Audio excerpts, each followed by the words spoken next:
Hello everyone, से कुछ का वीडियो चैनल में आपका हार्दिक स्वागत है। इस वीडियो में हम बात करने वाले क्लास 10th के हिस्ट्री के एक टॉपिक के बारे में, और ये टॉपिक है जो चैप्टर नंबर 2 है the nationalism in India, Bharat में राष्ट्रवाद। तो उसके एक्सरसाइज का क्वेश्चन नंबर 1 का पार्ट नंबर 1 है। तो क्वेश्चन क्या है, why growth of nationalism is in the colonies is linked to an anti colonial movement. यानी कि जो उपनिवेशों के अंदर जो राष्ट्रवाद की जो वृद्धि हो रही थी, राष्ट्रवाद का जो विकास हो रहा था उपनिवेशों के अंदर, वो किस तरीके से उपनिवेश विरोधी आंदोलन से संबंधित था। तो बात करते हैं इसके आंसर की। तो देखिए, the growth of nationalism in the colonies is linked to an anti colonial movement because जो उपनिवेशों के अंदर जो राष्ट्रवाद की जो विकास हो रहा था, राष्ट्रवाद की जो वृद्धि हो रही थी, वो एक उपनिवेश विरोधी आंदोलन से संबंधित थी। क्योंकि तो अब हम इनके पॉइंट्स के बारे में बात करते हैं, क्या क्या पॉइंट्स थे। कॉलोनाइजेशन इफेक्टेड पीपल्स फ्रीडम, यानी कि जो उपनिवेशवाद था, उस उपनिवेशवाद ने लोगों की आज़ादी को पूरी तरीके से प्रभावित कर रखा था। लोगों को स्वतंत्रता नहीं थी, लोगों से स्वतंत्रता अलग अलग प्रकार की स्वतंत्रता छीनी जा रही थी। तो मतलब उनको किसी प्रकार की आज़ादी नहीं थी। उपनिवेशवाद का मतलब है कि उनके ऊपर अलग अलग तरीके की बंदिशें लगाई हुई थी, तो लोगों के पास आज़ादी नहीं थी। एक तो बहुत बड़ा कारण था कि कॉलोनाइजेशन इफेक्टेड पीपल्स फ्रीडम। तो कॉलोनाइजेशन ने, उपनिवेशवाद ने लोगों की आज़ादी को इफेक्ट किया। अब दूसरा पॉइंट है, the sense of operation and exploitation became a common bond for people of different group which resulted in growth of nationalist ideas.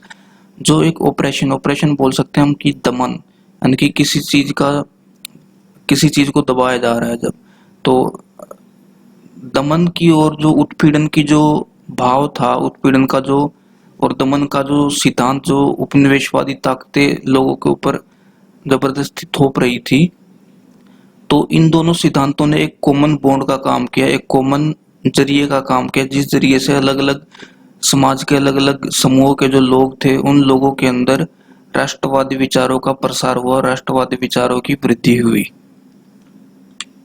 अब तीसरा पॉइंट है, the people began discovering their unity in process of their struggle with colonisation. लोगों ने अब क्या किया, लोगों ने अपनी गठबंधन बनाने शुरू कर दी, अपनी एकता बनानी शुरू कर दी, और अलग अलग एकता के रास्ते खोजने शुरू कर दिए, ताकि वो इन उपनिवेशवादी ताकतों के साथ स्ट्रगल कर सके, इन उपनिवेशवादी ताकतों के साथ संघर्ष कर सके। तो एक बार फटाफट देख लेते हैं क्या कुछ पॉइंट्स थे। तो ब्रीफ समरी फटाफट इनकी देख लेते हैं। तो देखिए, सबसे पहले तो क्वेश्चन था कि हमें बताना था, why growth of nationalism is in colonies is linked to the anti colonial movement. यानी कि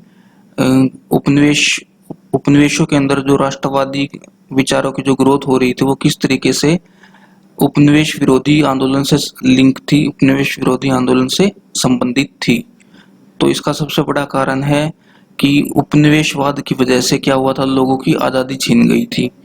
दूसरा पॉइंट क्या था, जो दमन का और जो उत्पीड़न का भाव था, इन दोनों कारणों की वजह से लोगों के बीच में एक बॉन्ड बन गया, लोगों के बीच में एक जरिया बन गया, और इस जरिए ने क्या किया, अलग अलग समाज के अलग अलग समूहों के लोगों के बीच में राष्ट्रवादी विचारों का प्रसार और राष्ट्रवादी विचारों की वृद्धि शुरू कर दी।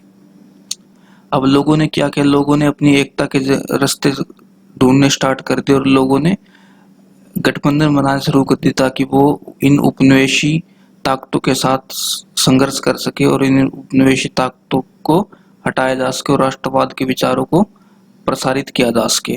तो ये था एक्सरसाइज का क्वेश्चन नंबर 1 का पार्ट नंबर 1। तो उम्मीद करता हूँ आपको वीडियो पसंद आई है। अगर आपको वीडियो पसंद है, वीडियो को लाइक करें, चैनल को सब्सक्राइब करें। धन्यवाद।